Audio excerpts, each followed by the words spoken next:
Hello all, this is Dr. Timani and this is my skin talk today, and we're following up on the topic of tinted sunscreens. You know, my patients know that I always educate them to use sunscreen rain or shine and to use it at home and when they're running errands. I always knew there was a missing link, and I think the missing link is visible light. Because mostly when we talk about sunscreens, we talk about UVA, UVB, and that's our definition of broad spectrum. But I think broad spectrum will in the future include visible light as well.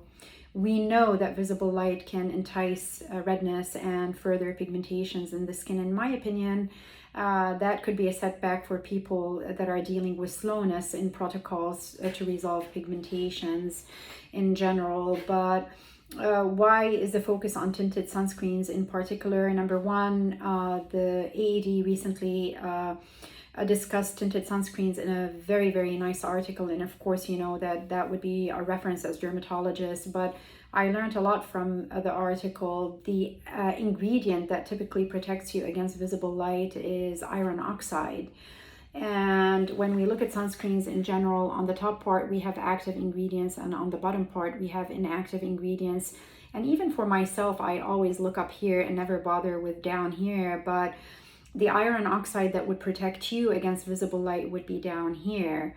And iron oxide tends to be reddish, yellowish, blackish, and it probably contributes a little bit to the tinting of a sunscreen.